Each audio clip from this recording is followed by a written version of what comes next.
कोटा नहीं चलेगा, नहीं चलेगा, नहीं चलेगा, कोटे में कोटा नहीं चलेगा, नहीं चलेगा, नहीं चलेगा। SC ST OBC एकता जिंदाबाद, जिंदाबाद, जिंदाबाद, जिंदाबाद, जिंदाबाद, बहुजन एकता जिंदाबाद, जिंदाबाद, जिंदाबाद, बहुजन एकता जिंदाबाद, जिंदाबाद, जिंदाबाद। कोटे में कोटा नहीं, होश में आओ, होश में आओ, होश में आओ। कोटे में कोटा नहीं चलेगा, नहीं चलेगा, नहीं चलेगा, नहीं चलेगा, नहीं चलेगा, नहीं चलेगा, सरकारें नहीं चलेगी, नहीं चलेगी, नहीं चलेगी, कोटे में कोटा नहीं चलेगा, नहीं चलेगा। आए दिन कुछ नवी पॉलिसियां जाते जार करते रोंदियां ने तो ये दिख सकते हो कि हर इलेक्शन में इलेक्शन जो कोटा इन्होंने चाहे कोटा इन्होंने फिक्स किया नहीं सर सारा अधिकार है सर गल नहीं जो अधिकार है सारा वो अं तो मंगना आए लेकिन ये जी बीजेपी सरकार अं तो साफ तौर पर आखी देना चाहते हैं कि इलेक्शन जो है वो जाति के आधार पर होना चाहिए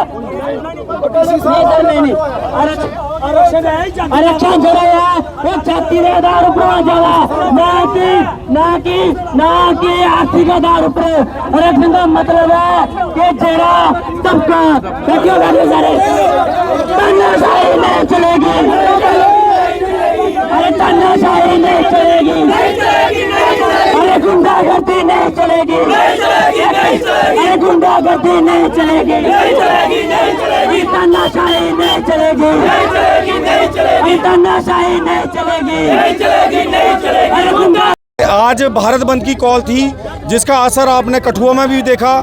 बहुत ही शांतिपूर्वक तरीके से बहुजन समाज की जो एकता है, हमारे कठुआ के जितने भी बहुजन समाज से आने वाले लोग, जितने भी SC ST OBC और जनरल कैटेगरी के लोग हैं, उन्होंने इस बंद को सपोर्ट करा है और हमारे इस प्रदर्शन को अपना सहमति दी है ताकि सुप्रीम कोर्ट के जजेस ने जो एक अपना एक जो 7 बेंचेस का उन्होंने एक बेंच बना के एक आदेश दिया गया कि राज्य सरकारों के पास कोटे में कोटा डालने की या फिर क्रीमी लेयर बनाने की जो एक प्रावधान है उसको उन्होंने राज्य सरकारों पे डाला गया है, जो कि असंवैधानिक है।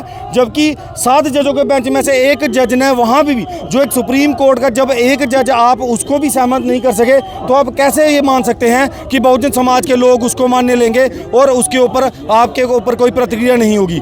मैं आपके माध्यम से और इस पूरे जनसलाब की तरफ से आपको सुप्रीम कोर्ट के जजेस को, राज्य सरकारों को और केंद्र की सरकारों को ये मैसेज देना चाहता हूँ कि अभी भी समय है, होश में आ जाइए, बहुजन एकता को तोड़ने का काम ना करें। बहुजन समाज के लोगों को, हमारे जितनी भी SC ST OBC के लोग हैं, इन सब के लोगों को आपस में तोड़ने का काम ना करें। आपने पहले हिंदू मुसलमान के नाम पे लोगों को बांट के वोट लिए, अब आप SC ST OBC और अब माइनॉरिटी को तोड़ के हमारे लोगों से वोट लेने के लिए आप लोग इसको खराब कर रहे हैं, हमारा माहौल खराब कर रहे हैं। हम चेतावनी देते हैं। आज ये एक भारत बंद की जो एक शांतिपूर्वक कॉल थी बहुजन समाज पार्टी और सभी पार्टियों की तरफ से, सभी संगठनों की तरफ से, बहुजन एकता की तरफ से और जितने भी बाबा साहब के नाम पे चलने वाले या बाबा साहब को मानने वाले अनुयायी हैं, उन सब लोगों ने आज एक शांतिपूर्वक प्रदर्शन करा है। विधानसभा चुनाव भी आ रहे हैं और चुनावों को लेकर ये क्या मुद्दा बनाया जाएगा?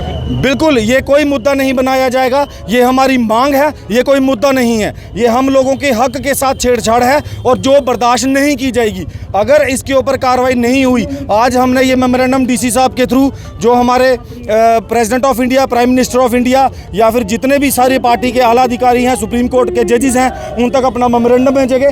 अगर इस पर कार्रवाई नहीं हुई तो कठुआ और पूरा भारत जो है वो एक बड़े प्रदर्शन के लिए तैयार रहे, क्योंकि SC ST OBC और जितने भी बहुजन समाज के साथ का कारण था कि जो सुप्रीम कोर्ट ने एडवाइजरी जो जारी की हुई है जो कि असंवैधानिक है, क्योंकि संविधान में कोई ऐसा प्रोविज़न नहीं है कि जातियों में और बांटा जाए जातियों को। तो शेड्यूल कास्ट जो एक शेड्यूल बना हुआ था, बहुत सी कई 100 किस्म की जातियां थीं शेड्यूल कास्ट में, उसमें सबको इकट्ठा करके एक शेड्यूल में बांधा था बाबा साहब ने और संविधान में उसका प्रोविज़न किया था। लेकिन माननीय सुप्रीम कोर्ट ने अब उसमें कोटे में कोटा किया कि जातों में और जातियां जो हैं वो बांटी जाएं। तो ये एक असंवैधानिक काम है जो हमें बर्दाश्त नहीं है। तो उसी को जो बंटवारे के विरोध में हम जो है सुप्रीम कोर्ट के खिलाफ ये जो है उन्होंने दिया हुआ है, जो अपना एक सुझाव दिया हुआ है, उसके खिलाफ हम आज का विरोध कर रहे हैं। तो दूसरा, संविधान में जो नहीं था प्रावधान के क्रीमी लेयर बनाई जाए, खासकर शेड्यूल कास्ट और शेड्यूल ट्राइब में। लेकिन माननीय सुप्रीम कोर्ट ने इसमें जो 7 जजों की बेंच थी, इन्होंने ये भी सुझाव दिया है कि क्रीमी लेयर बनाई जाए। ये नहीं उन्होंने सरकार को कहा कि जो लोग नहीं अनपढ़ हैं उनके लिए बेहतर जो है वो स्कूली शिक्षा का प्रोग्राम बनाया जाए, उनको आर्थिक सहायता दी जाए। लेकिन उन्होंने कहा कि उनको निकाल दो जो थोड़े बहुत जो है। लेकिन ये जो संविधान में था आरक्षण, ये जातिवाद पर नहीं था, गरीबी को दूर करने का एक तरीका नहीं था। ये सिर्फ था कि जो सोशली बैकवर्ड हैं, जिनके साथ छुआछूत हुई है, जो वंचित हुए थे, उनको ऊपर उठाने का था।